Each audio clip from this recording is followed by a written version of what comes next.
Adventures in time and space, told in future tense.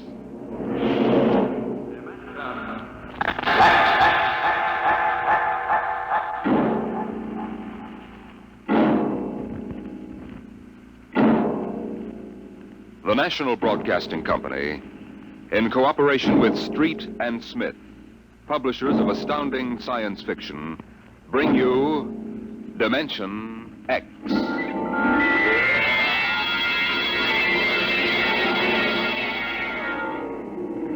It happened during a routine skirmish in the Great War. Patrols advanced from the defense perimeter under jet cover and preceded by napalm throwers. The enemy defended in depth and mopped up with guided 98s fired from 40 miles to the rear. The blast area was 10 miles in circumference, and the medics didn't find much to pick up over 500 yards in. Take it in here. Where? Look out, it's lousy with mud. Okay, man, guide me. More. That left. Okay. More. Wait. Hold it. Stretchers. Come on, drivers, get those men out. Yes, sir. Get a move on, line them up. Come on. Easy. You want to kill him? Okay, take it away.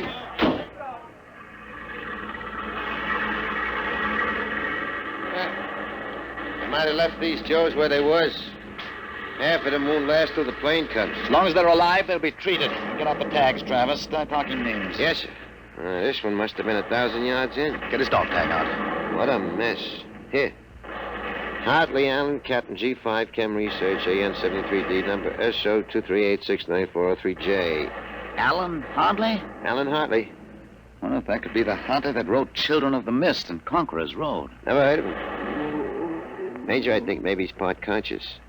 Maybe I should give him another shot. Go ahead, Sergeant. There isn't much else we can do for him. It's a rotten shame. Ain't it always? Okay, Captain, give me your arm. There.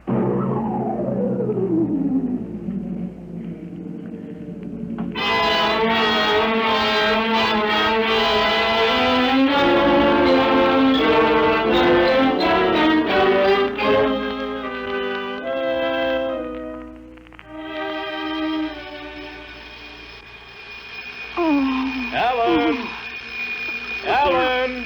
Look out, down. Get up, Alan. You can't stay in bed all day. I remember that. Clear as if it were real. Up and at 'em. Hit the deck. Remarkably vivid. Strange. Alan, you all right? I'm all right. What's wrong with my voice? It's too high. What are you doing? Practicing singing? My voice has changed. Is that all? You're growing up. Happy birthday, son. Happy birthday? Hey, wake up, son. Wake up. I am awake. Come on, out of bed. I don't understand. Breakfast waiting. Now, out of bed or I'll turn it over. All right. It's a dream. Maybe, but you're wide awake now. I am awake now. Well, half awake anyway. That's the Bell of St. Boniface, isn't it? What day is it? You kidding? You forget today's your birthday? No, I didn't forget. Neither did I. Here, son. Happy 13th birthday. You won't guess what's in here. A rifle. A light .22 rifle. How'd you know that? I remembered. Did I spill the beans sometime? I could have sworn it'd be a surprise. Well, go on, open it. Like it? Yeah, it's perfect, Dad. I'll be shaving, Alan. Come down to breakfast when you're ready. It's a big day today. You're almost a man. Almost. You're still groggy. Snap out of it, Alan. I will. There's a dream in it somewhere. But I'm not sure which. What? Never mind, Dad. I'll be right down for breakfast.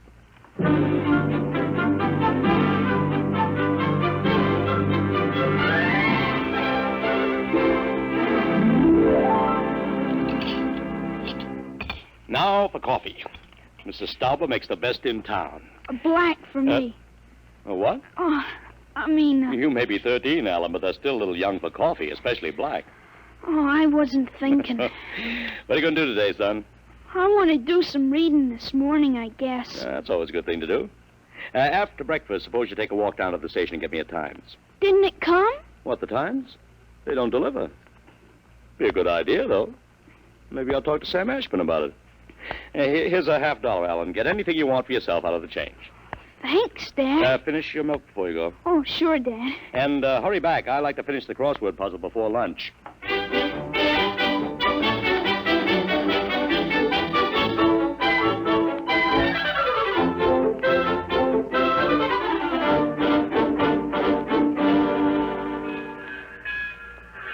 Here you are, Alan. 1 times. Tell your father the puzzle's a stinker. Thanks, Mr. Ashburn. Look out for the trucks when you cross the highway. Oh, I'll go across Elton's lot shortcut. Elton's? You'll have a hard time crossing there, son. There's 4 buildings on that block. I thought they burned down. Seen 'em this morning, big as life. Oh, I guess that didn't happen yet. What'd you say? Oh, nothing, Mr. Ashburn. I was just muttering. In my days, youngsters talked up.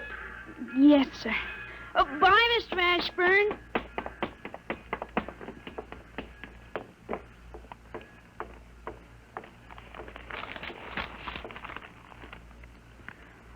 Monday, August 6, 1945.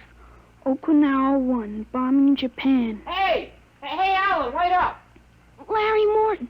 Hiya, Larry. Hi, Al. Hey, you want to have a catch or something? No, I have some things I want to do at home. Wow, get him. Fancy pants talk. Things I want to do at home. Oh, go chase yourself around the block. Go jump in a garbage can, will you? Go take a flying jet to the moon. Hey, that's a new one. A flying jet to the moon. Hey, you thought up a new one, Al. Yeah. Hey, how about us going swimming at the canoe clubs after? Gee, I wish I could. I gotta stay home. After. You see the football movie at the Grand? Boy, what a team. Notre Dame. I thought you liked Cornell. Cornell? Ha, they couldn't even beat Vassar. You're going to Cornell, aren't you? Me? Cornell? Fat chance. I'll bet you do. I wouldn't take your money. I know you wouldn't. You'll go to Cornell, all right. Cornell. Far above Cayuga's waters, there's an awful smell. Just the same, you'll go to Cornell. I've got to hurry, Larry. Well, so long, Al. See ya. So long, Larry. See ya.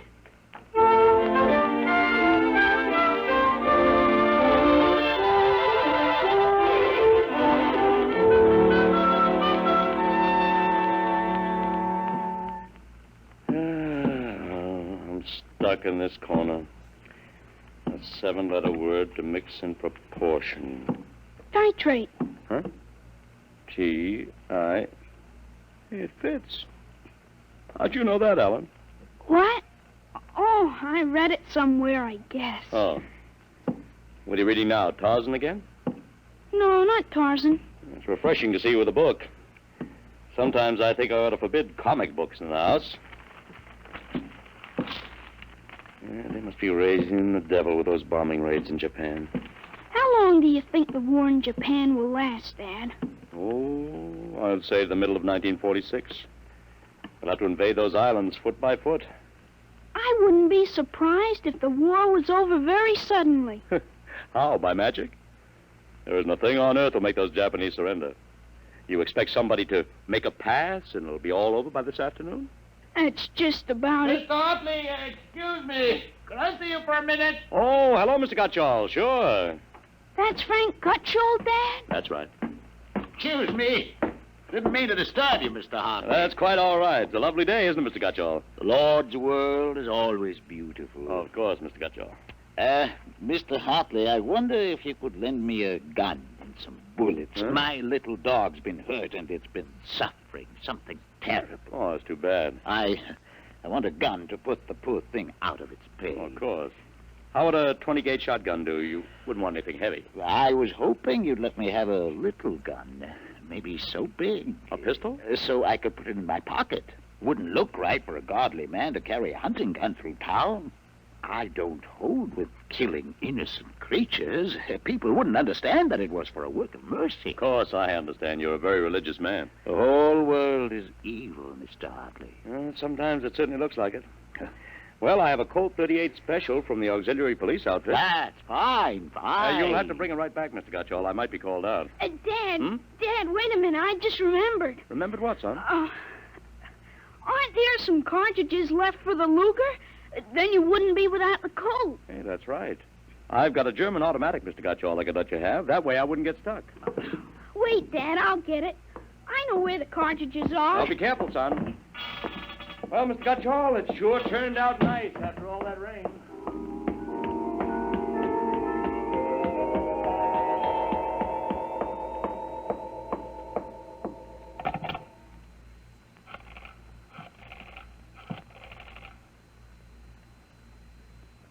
Hello, police headquarters. This is Blake Hartley. Frank Gutchall, who lives on Campbell Street, has just borrowed a gun from me ostensibly to shoot a dog. What? No, he has no dog. He intends shooting his wife. Yes, I'll take out the firing pin. He'll walk home. If you hurry, you can get him in there on time. Right.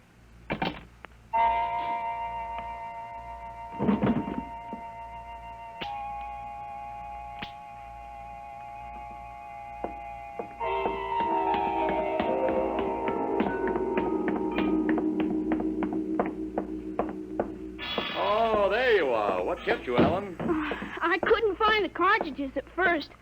I'll show Mr. Gutchall how it works. It's all loaded, ready to shoot. This is the safety, and just push it forward and up. There are 8 shots in it. Did you load the chamber, Alan?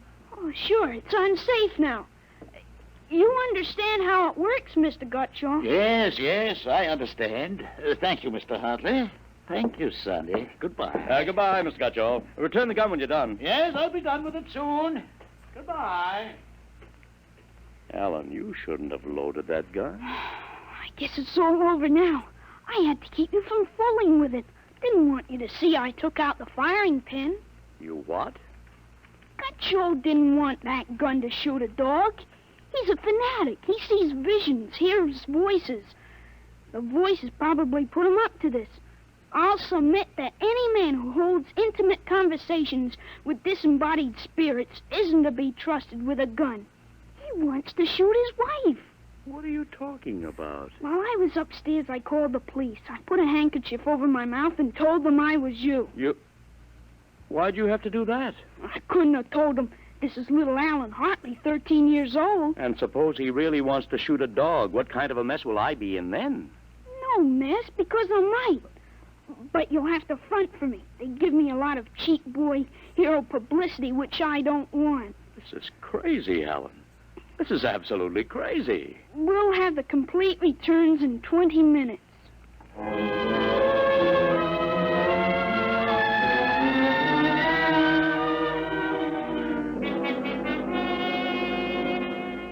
Mr. Hartley, Mr. Blake Hartley? That's right. I'm Detective Sergeant Kaborski from Homicide. Here's your Luger. Thank you. I don't know how you spotted that guy, but when we busted in, he was pointing that gun at his wife, wearing a blue streak because it wouldn't go off. Well, I'm glad I was able to help. They may have some kind of citation, Mr. Hartley. Oh, I don't think that's necessary. Well, in the department, we figure a little publicity never hurt nobody. Even a lawyer, huh? I really prefer to have it kept quiet. Well, whatever you say. We'll want you to drop around in the morning for a statement. I'll be glad to. Well, thanks, Mr. Hartley. Goodbye. Goodbye. Bye, Sonny. Goodbye, Sergeant. Why don't you take the citation, Dad? Well, you were right. You saved that woman's life. Let's see you put back the firing pin. Sure. There. Suppose we have a little talk. But I explained everything. You did not. Yesterday, you wouldn't even have known how to take this pistol apart. Today, you've been using language and expressing ideas that are outside of everything you've ever known before. Now I want to know. I hope you're not toying with a medieval notion of obsession. What? You say I'm changed. When did you first notice this? Last night, you were still my little boy. This morning, I don't know. You've been strange all day. Alan, what's happened to you? I wish I could be sure myself, Dad. You see, when I woke up this morning, all I could remember was lying on a stretcher injured by a bomb explosion. I was 43 years old and the year was 1975. 1975? That's right, you'll be 43 in 1975. But a bomb? Yes, during the siege of Buffalo in the Third World War. I was a captain in G5 Scientific Warfare General Staff. Buffalo? You mean Buffalo, New York? Yes, there had been a transpolar invasion of Canada. I was sent to the front to check on service failures of a new lubricating oil. I got hit by a bomb blast. I remember being picked up and getting a narcotic injection. The next thing I knew, I was in bed upstairs, and it was 1945 again. And I was back in my own 13-year-old body. Alan, you just had a nightmare to end all nightmares, that's all. I thought it might be that at first, but I rejected it. It wouldn't fit the facts. But it's ridiculous. All this Battle of Buffalo stuff. You picked it up listening to the radio. All the commentators have been going on about another war after this one. You've just got an undigested chunk of H.V. Calton born in your subconscious. But that isn't everything. I remember 4 years of high school, 4 years at Cornell, 7 years as a reporter on the Philadelphia Record, 3 novels, Children of the Mist, Rose of Death, and Conqueror's Road. I wrote detective stories under a phony name. I worked in chemistry. You think a 13-year-old can dream up all that stuff? But it's the only possible explanation. Maybe, but I can speak 5 languages today that I couldn't yesterday. French, German, Chinese, Russian, and Spanish. Although I've got a Mexican accent you could cut with a knife. But how did it happen? I can't believe it. All I know is here I am. I've been reading up on time theories. Nobody seems to know much about them. Evidently, time exists parallel as another dimension. And I've got kicked backwards and somehow... But how? It may have been the radiations from the bomb. Or the narcotic injection. Or both together. But the fact remains I'm here with full knowledge of my future identity. This is quite a shock, Alan. But you do believe me, don't you? Yes, I suppose I must. You seem so strange, as if you weren't my son. I'm your son, all right. The same body as yesterday. I've just had an educational shortcut. Wait a minute. If you can remember the next 30 years, suppose you tell me when the war is going to end. This one against the Japs, I mean. Sure. The Japanese surrender will be announced at exactly 7:01 p.m. on August 14th, a week from Tuesday. Better make sure we have plenty of grub in the house by then. Everything will be closed up tight till Thursday morning. Even the restaurants. I remember we had nothing to eat in the house but some scraps. Tuesday week? That's pretty sudden, isn't it? Not after today. What do you mean, what happened today? Plenty. Oh, what time is it, Dad? 11:16. Is your watch right? To the second, why? It'll come at exactly 11:17:40. What'll come? The radio announcement. What are you getting at? Something important on the radio? We'll see. Don't bother, Dad. It won't work. I remember we had a tube burned out. Yeah, there is something wrong. What is this announcement of yours? I memorized it in journalism school at Columbia in 1954. What time is it? 11:18. They're breaking into the programs now. President Truman has just announced that an atomic bomb has been dropped on the Japanese industrial city of Hiroshima. The bomb was dropped 16 hours ago, and the announcement was delayed to ascertain the results of the explosion. A man named John Howard Peterson read the announcement from the Washington newsroom of NBC. I don't believe it. No? Listen. That's the Burt Plate factory whistle and the bells at St. Boniface. Next, the whistle at the volunteer firehouse. And it's true. It is true. Sure. Then Larry Morton came by on his bicycle. Hey, Al, you hear? You hear about the bomb? An atomic bomb. Yeah, we heard. Boy, atomic bomb. Oh, boy. I gotta go find my pop. He's on the golf course. Bye, Al. Bye, Mr. Hartley. You knew. You knew about it. The next bomb hits Nagasaki. I thought that stuff about atomic energy was so much fantasy. What? Was that the kind of bomb that got you? That was a firecracker compared to the one that got me. It was a guided 98, exploded 10 miles away. And that's going to happen in 30 years? I remember it. How about me? Wait, never mind. I don't think I better know when I'm going to die. I couldn't tell you anyway. I had a letter from you just before I left for the front. You were 78 then, and you were still hunting and fishing and flying your own plane. But another war and fought on American soil.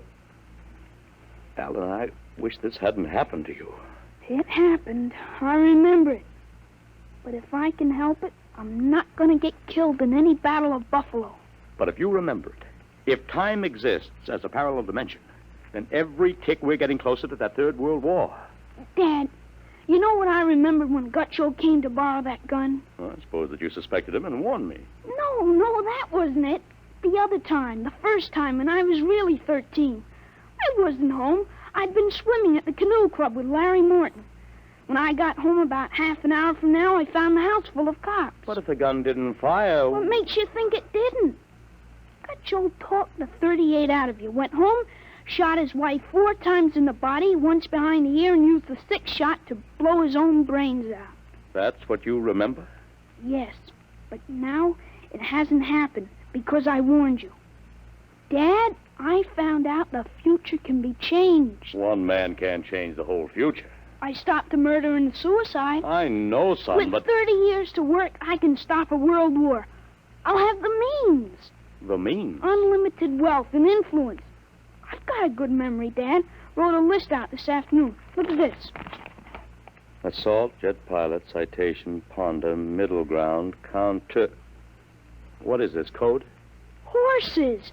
That's a list of Kentucky Derby winners from 1946 to 1970. You sure? I learned that list on a bet at the Officers Club in Cincinnati in 1971. Assault paid 8-1. You figure out what we can take in. Oh, but gambling, This son. isn't it. Gambling, it's a sure thing. When we get rolling, we'll make the Rockefellers look like pikers. Assault at 8-1. I suppose I could scrape up $5,000. In 10 years, that'll make a lot of money. Any other little thing you have in mind, Alan? By 1952, we start building a political organization here in Pennsylvania. In 1960, I think we can elect you president. Oh, of course. President? Isn't that going a little too far? Why not? Who wouldn't vote for a politician who was always right? Besides, that's one thing we've got to change. In 1960, we had a man in the White House who was good to his wife and sang a nice tenor. And that's about all. He fouled up so completely we ended up at war. I think President Hartley might be a little more trusted to take a strong line. But I don't know anything about international decisions. I do. I know all the wrong ones. If we can stop a murder, with time we can stop a war. How do I start? Well, as I remember, just after that bomb announcement, you got a phone call from the City Fusion Party about the next election. Well, there is a lot of talk about a reform ticket. That call is going to be important, Dad. It's the turning point. You've got... There it is. What do I do? Answer it. Go ahead. But, Alan, Don't worry. I'll tell you what to say. Go ahead. Hello? Yes, this is Blake Hartley. Judge Crimmins? Well, just a moment. Alan. He's asking me to run.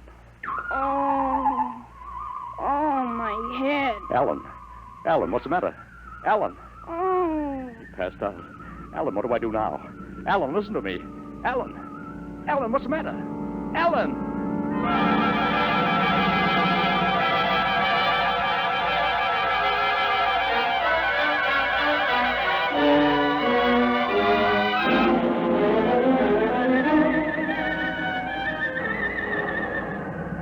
Captain Hartley.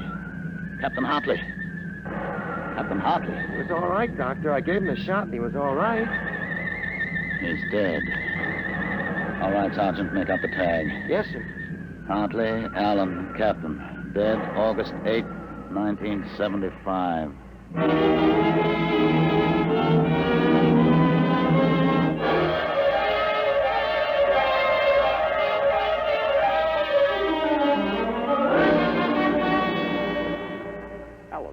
Alan, what happened? Alan! Huh? Alan, are you all right? Hi, Dad. I've got Judge Crimmins on the phone. What do I tell him? What? Alan, are you all right? You passed out. Sure, I'm all right.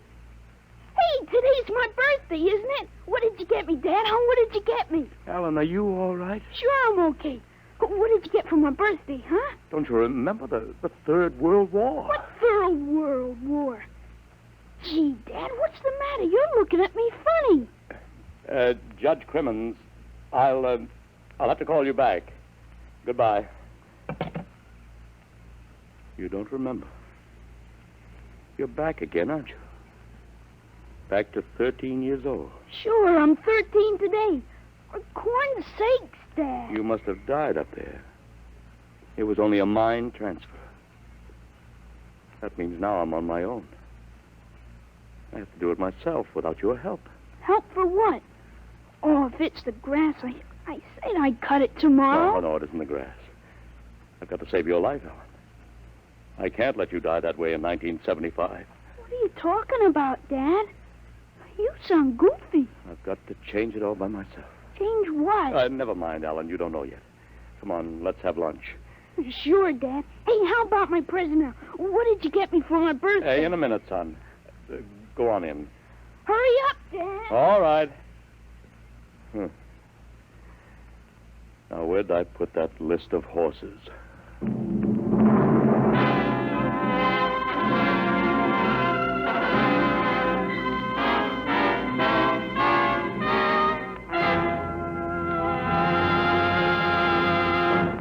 You have just heard another adventure into the unknown world of the future. The world of... Dimension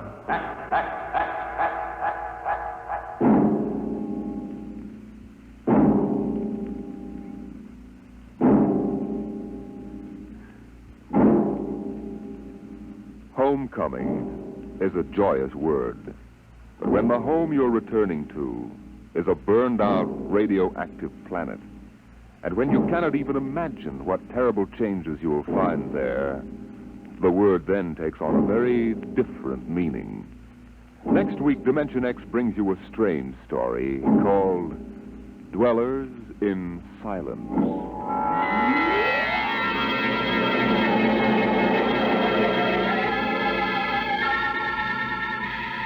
Dimension X is brought to you each week by the National Broadcasting Company in cooperation with Street and Smith, publishers of the magazine Astounding Science Fiction. Today, Dimension X has presented Time and Time Again, written for radio by Ernest Kinoy, and the story by H. Beam Piper. Featured in the cast were David Anderson as Alan and Joseph Curtin as his dad. Your host was Norman Rose. Music by Albert Berman. Dimension X is produced by William Welch and directed by Fred Way.